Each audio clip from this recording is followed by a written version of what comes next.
Hello, this is Harry Paden. I'm here again with another episode of the Paden Perspective.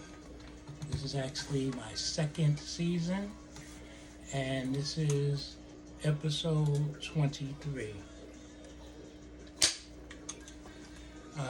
This will be my last episode for this year.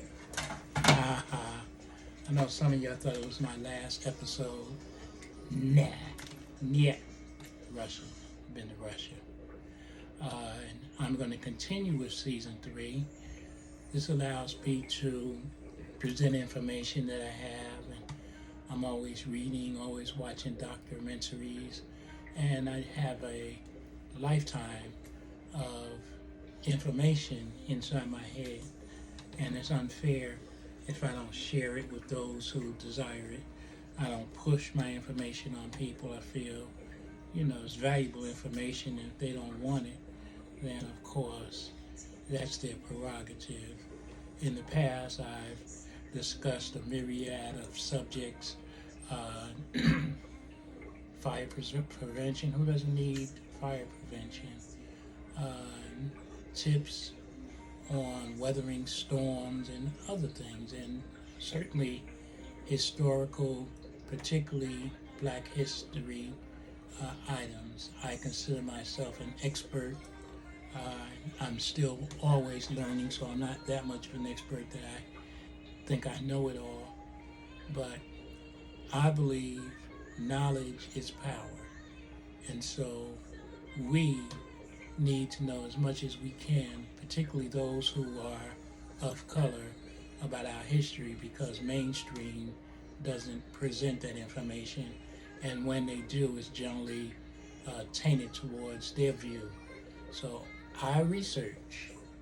I go to various sources and research and try to find out what's going on, what I didn't originally know, and because I didn't originally know it, I assume that at least 75% of the people out there also don't know it. Again, I'm not bragging, but I know quite a bit. I've been studying, it was called African American history back in the late 60s, that's when I first began this journey. Matter of fact, 1968 at Princeton University. And, when I got that information, I took it and ran. What? We are worth something. We are. There have been people, Black people, who have did some notable stuff. What? They're trying to hide it?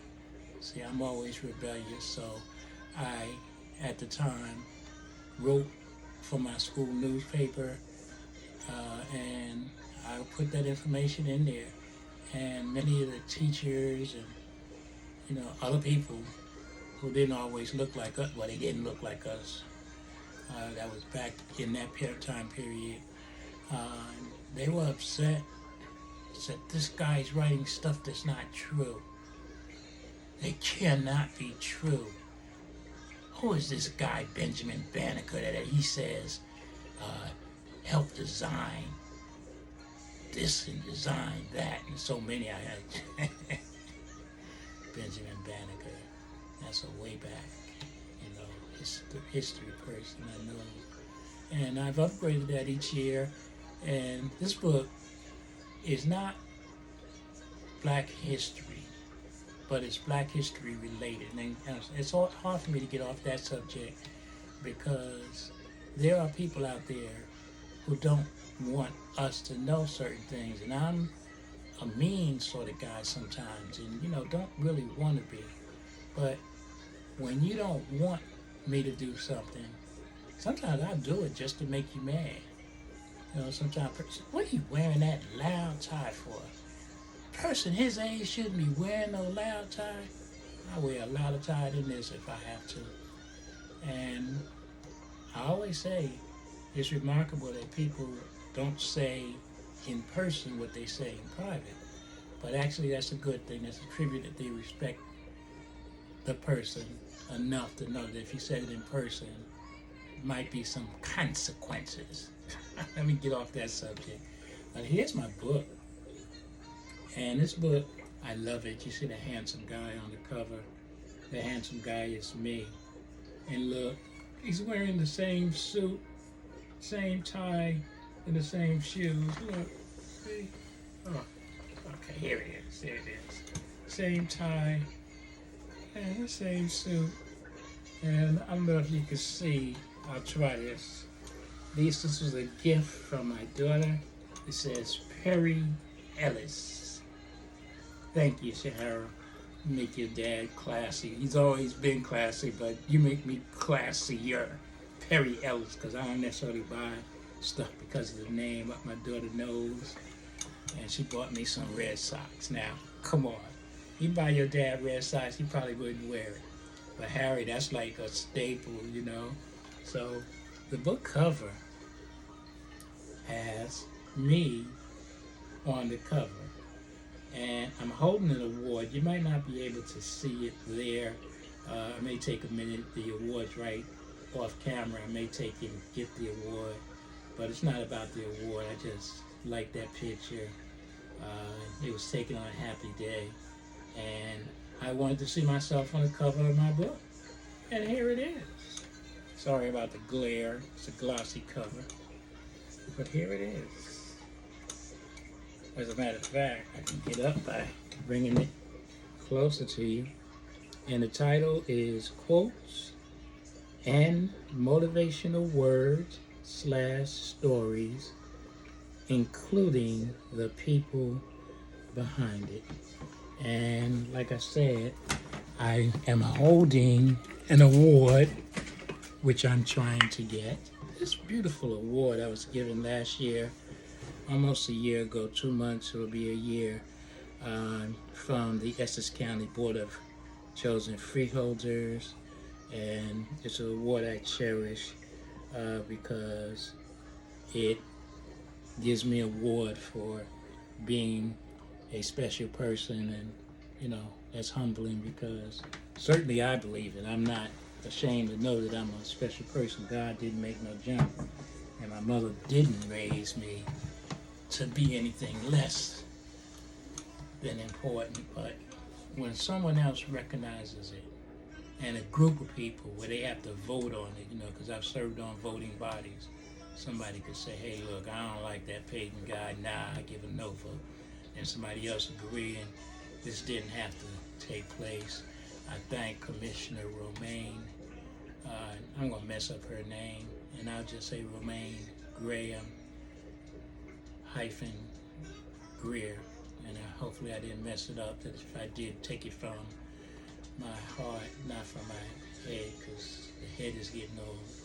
But affectionately, Romaine, when she called me and told me I was at a loss for words, and those who know me know being at a loss for words is not something that happens to me, but I'm still humbled, and it'll always be one of the greatest moments in my life because I got to share this award with now my grown grandchildren.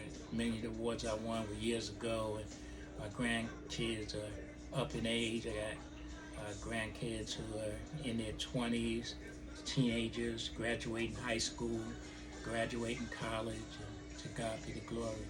But they got to share that their papa was worthy of an award. And I believe it will continue to motivate them, but they're certainly doing great things because they have great parents. All right, so the book, as I said, I didn't plan on writing this book. I've written all my life really, but I really started writing, I guess you would say, seriously in high school, at Central High School. I was a writer for the paper, we called it The Tangent, Tangent. That was the name of the newspaper. And I started writing. My English teacher, you know, recommended because she saw my work. She was my English teacher. And I started writing, and it was great. The first year, I believe I started, was in the 10th grade. And great, I wrote things, and you know, it was good. But then, the year I was graduated from the 10th grade, went on to next year becoming an 11th grader. I got chosen to attend a program at the prestigious Princeton University. And it was a summer program, and students from all over the state, we went up there and they taught us things. They gave us, work, math, reading, all the stuff that you learn in school. And these guys were some smart guys. It was all guys. We weren't co-ed. It was all guys. These guys were smart guys. And I'm a very competitive guy. I always have been. So it was a lot of work trying to keep up with them and be the most intelligent. That's still out. I don't know whether I was, but I always worked hard, because I wanted to stand out and be a shining star. So they gave us that academic work, which certainly helped me, the next year when I came back. But in addition, they gave us Black history. For the first time in my life, I learned about things that people of color, i.e. Black people, African Americans, have done throughout history. And some of the first was rudimentary, like Benjamin Banneker, Harriet Tubman, Lewis Latimer, inventors and people who made things. Some of the things that we have in and around us. Study Lewis Latimer and his contribution to the electric light bulb, because in school they were teaching us about the great Thomas Edison, right out of New Jersey, West Orange, New Jersey. But read about how Lewis Latimer helped him make a permanent light bulb, because the light bulb that Mr. Edison made, it kept going out, 2 hours, you know how a light goes out. But Lewis Latimer invented what a filament. Now, hopefully I don't get this wrong, because it's been a long time since I talked about Mr. Latimer. But the thing inside, and what happens is his invention gives the light bulb a longer life. And for that, we can put a light bulb in, and it may last us months, So that's one of the contributions. I learned all about these people, and man, I left out of there like I couldn't wait to come back, because in my mind it was like, look what I learned that y'all don't know. I was getting my eyes itching. So I was taught of that, but I've always been a braggadocious person. So came back to school, man. Did you know? And I was spouting that stuff out, and people were almost laughing at me like, "You're lying. A Black person did that. Get out of here," And my English teacher saw me getting frustrated.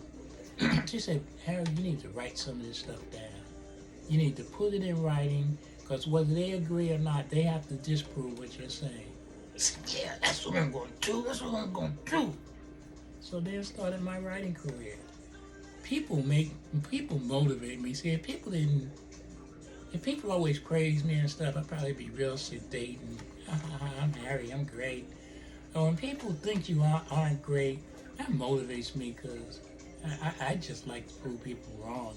And I claim narcissism because I love Harry, and I love that Harry's an intelligent Black man, because some people don't like that. You think you white? No. White people ain't the only people that's intelligent. That's no disrespect to my white friends. But Black people are intelligent too, because some people, no, not none of y'all, but some people think that Black people, we aren't capable of being intelligent and using a cornucopia of words. I'm sorry. When I start flashing my education, it's like I'm a real studious person. And, sometimes I get myself in trouble because people, they don't like that. They like for you to be real sedate and hold your head down. Hi, how are you, Paden? I think that I'm smart. Nah. Harry Paden. Ain't nobody smarter than, well, can't say that anymore, because my grandchildren, boy, and my children really, they always were smart, but I never told them how, they were passing the master. Because you're a parent, you don't do that. You don't pass the mantle off that much. You keep them, you think they level with you and everything. And my kids been past me. I used to call Shahara, how you spell this? And, Shahara used to help me. So, Jackie's out there conquering the world, writing plays and getting awards. My other daughter is out there protecting and serving, and my daughter Randy is protecting all my daughters and her great family. So my kids are awesome, but they cool, you know, and I love them, and they don't understand. But I love my grandkids. You know, they cool. Some of my grandkids out there doing some dynamic things, graduating from college. I have one that graduated just recently. You know, and she's on now. She attended the great Delaware State. Colleen, my grandson, Nasir, just this semester, received his credits to graduate. He'll walk in May and not having a ceremony till May. Please, y'all, wear your mask because I want to attend my grandson's ceremony. I got another grandson, Jordan, who's out there taking names and numbers on the football field, and you know I love that. And he's also doing great academically, about to head off to college. And then there's Sanaya Naomi, you know, who her name would never be just Sanaya because Naomi's my mother's name, and my daughter gave her middle name as my mother's. So Sanaya Naomi, since she's been getting letter grades, ABC, she's never gotten a grade less than an A, never. And she's a great person. At the school, when she graduated from middle school, they have a moniker, a name for her. They call her the Quiet Storm because she's so quiet and reserved, but she has the answers, and she, you know, gives the answers. So unlike me, you know, I'm teacher. Come on, why did you pick what? Come on, pick me. And that's why I didn't get all the A's I deserve, because my behavior sometimes was suspect. Those of you who went to class with me know I was a mischievous intelligent. I knew all the answers, got all the work done, but then I'd be sitting there with my work finished, throwing spitballs. And the teachers were frustrated because I'm like, what, boy, why are you bad? You could be a straight A kid. But I just, you know, it's in my nature. I think I hit my head when I was young. But the book, it contains 14 stories. And again, I'm going to get up and try to bring it closer to you. And it has some very noteworthy people. I'll just read it to you. I don't know how that reflects. I don't want it, you know. I start out with a person that is near and dear in my life, and certainly had a hard life. Only lived 33 years, so certainly that tells you a lot.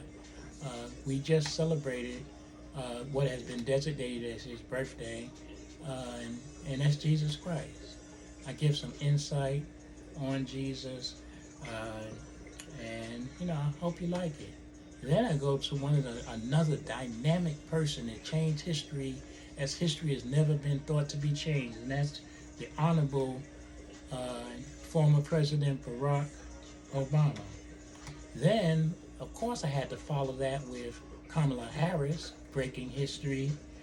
Colin Powell, who recently passed, another great man. And this man, now, with the death of Bishop Desmond Tutu, they walked shoulder in shoulder in South Carolina, South Africa. Wow, that was a glitch. My mind glitched. But Nelson Mandela and his story, oh my goodness. I know I had read it before. I knew I've written about it before. But he spent 27 years in jail because of his beliefs, because of his protests. And during that time, they said, Nelson, we'll let you out. All you got to do is just renounce and say that apartheid is okay. And he said, heck no. And he probably didn't say heck. I'm going to stay in jail. If my beliefs are such that you want me to compromise and lock me up, how many of us would be able to say that? I know, as whatever, I'm losing that word, but as dedicated as I am to the cause of promoting things that should be spread all over America, particularly about African Americans, Native Americans, Hispanics, and a lot of the other of color races, I'd have been said, everything that you want, just put it in writing, and I'll read it in a statement. And I'd have been out of jail. Because I ain't that brave and all that. You know, I talk a great game. But I don't want to be 27 years in jail. You know, I spent nights in jail, you know, protesting when I was a kid, a youngster. You know, we protest. We grew up in the 70s. Ken Gibson, people like my friend Larry Ham. We were leaders in our schools, and we did things. We chained ourselves to the Board of Education. We were gangster, you know. We were gangster in a gunless way, you know. And we changed things. But I got on Nelson Mandela.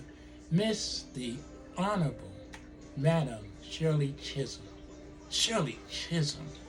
Before there was Kamala, before there were Barbara Harris and all the other great women, politicians and, you know, women, Shirley Chisholm, her motto was unbossed and unbought. Unbossed, B-O-S-S-E-D, and unbought. In other words, she was a free speaker who said, you ain't buying me and you ain't bossing me. And back then, for a person of color and a woman, because women back in when Shirley Chisholm was there weren't given due respect. They're not giving it now, but much more than ever. Shirley Chisholm. When I read her story. And then another one that you guys should know, he wasn't recent. I mean, he is recent, but he goes back to the Civil Rights Movement. John R. Lewis. John R. Lewis. Make good trouble. I wrote about him.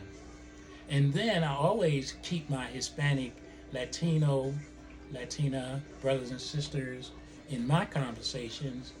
Sonia Sotomayor, a current Supreme Court judge. She's a bad woman too. You should read her history. My book has it. You should read it. Read it. Then again, I don't just write about black causes because I know more. I just know more. The Hopi tribe, H-O-P-I. The Hopi were Indians, and how the colonizers and their fellow Indians mistreated them, and, you know, even almost up until today, I document that and put it in writing because theirs is another history where we were taught they were scalping heads and they were uncivilized. That is no more a bunch of lies. The Indians had societies and tribes, and our Constitution is based on the Indian Constitution. It's an exact copy of it. The Hopi tribe. And another one who I didn't know throughout Black history. We don't always speak of him, and I know because I speak in a lot of different, Black history type things. Benjamin Elijah Mays. He was the head of Morehouse College, but then he was so much more. Now I know him so well is that my pastor, Reverend Cornelius Wesley Martin, head pastor of Unity Freedom Baptist Church, 739 South 20th Street in Newark, New Jersey. You should come out.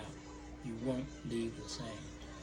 Reverend Martin always, throughout the entire time I've known him, and that's been 40 years, I think, about 40 years, 40 plus years. He's always given the congregation sayings of Dr. Benjamin Elijah Mays. And Dr. Mays, what he said was profound, but his life and his influence on people like Dr. King, who also was a student of his, very profound. And I'm going to try to quote this, so I got to shut up so I can remember it. Dr. Mays said, "It is not a disgrace not to reach the stars. It's a disgrace to have no stars to reach for." That's profound. See, I could fail, may never become a great writer, but at least I put my number in the game and I tried. Thank you, Dr. Mays. Thank you, Reverend Cornelius Wesley Martin. And another bad person I wrote about, Maxine Waters, also a political figure.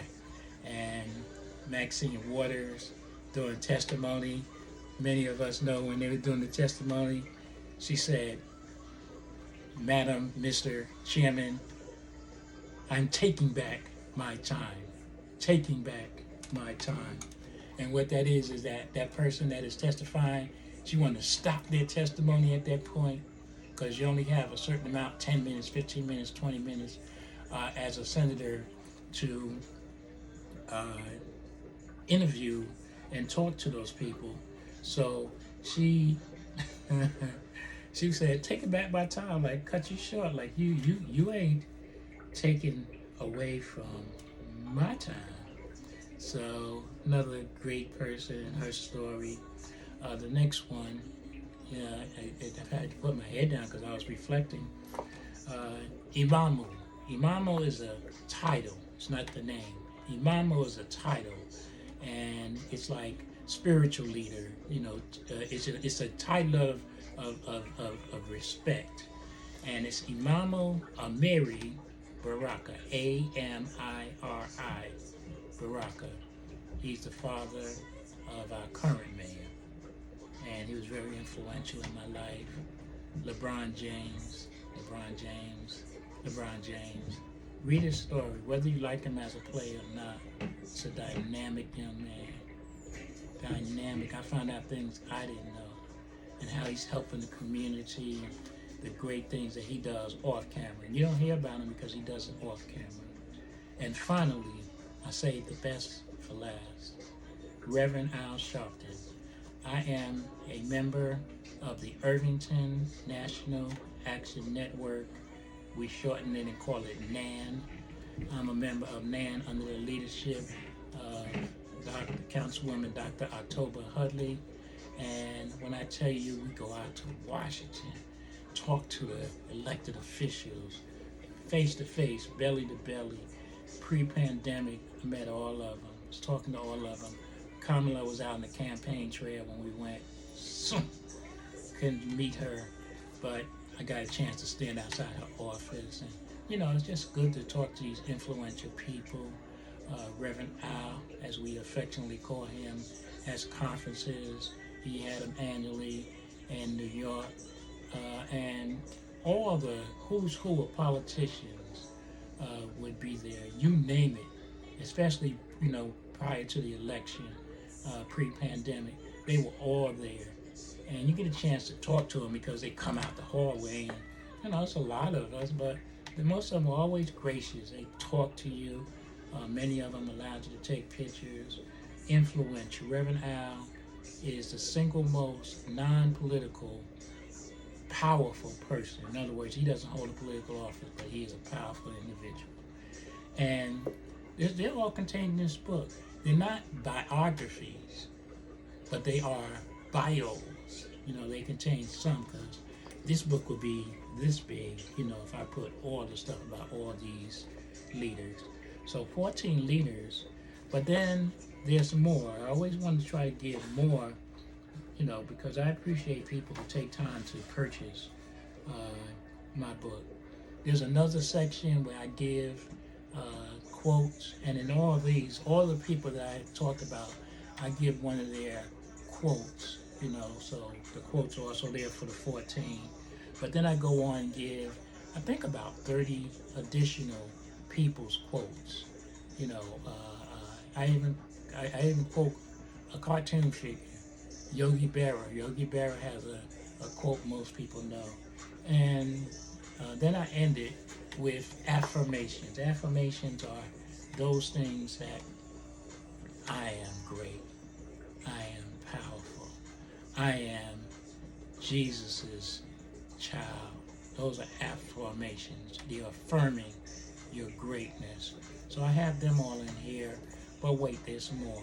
I also talk about depression. I talk about stress and how to relieve those things. I give numbers to call in case you do have those problems, those issues. But this book was written, it because during COVID, hearing of all the deaths, it kept wrenching my heart, so-and-so died. They used to report it every day. And it just takes away from you, and you're helpless. You can't do anything. But I've been helpless, a few times, probably many times. But I'm never hopeless. Never have I ever felt hopeless. There's always hope. And now, as a believer in the first person that I wrote about in this book, Jesus Christ, I will never be hopeless. So I hope you read my book. It's available as my other two on Amazon. Just put Harry Paden, P-A-D-E-N, Harry, P-A-D-E-N, in the search bar. Excuse me. And hopefully, you'll support it. It's 8.5 by 11. And I also like to write it in big print, because when I say big, you can hopefully read it without your glasses. Because I know I need glasses to read, and without it, it's a real strain. So I put it in large. So it's a larger book, 8.5 by 11, 219 pages. I still only charge $15.99, some kind of way I'm locked on that. It's not for a profit margin. It's just, if I'm going to spend money, $16 I can spend on a book. Me, I'm just saying. So hopefully you'll deem it the same. It's available. If you want to obtain a copy from me, you can reach out to me. Most people know how to reach out to me. Just Google Harry Paden. Google Harry Paden. You'll get my contact, because I am, at this point, Googleable. But please purchase my book. Again, this cover was designed by my grandson. I had a cover in mind, and it was similar to this, but then I needed something removed from the background, and my daughter Shahara suggested my grandson, who just recently graduated with a degree in new media arts, which is similar to graphic arts. They manipulate the computer games. That young man is bad. And he came up with this. He also gave me a suggestion, and if you see the tie and the lettering in my shoes all match, that's the result of Mr. Nasir. Thank you, sir. I love this book. I love looking at myself, and I love looking at the handiwork of my grandson. So thank you. I hope that you will continue to support me. Season 3 will be available, and I have a new concept for spreading. It's not long as these are. These tend sometimes to be long. But I'm coming up with a short one for those of you who have shorter attention spans. To God be the glory. See you next time. Happy New Year, and the best of all the seasons. Kwanzaa, Hanukkah, which passed, Merry Christmas, which passed, and any of those I don't mention or don't even know. God bless you.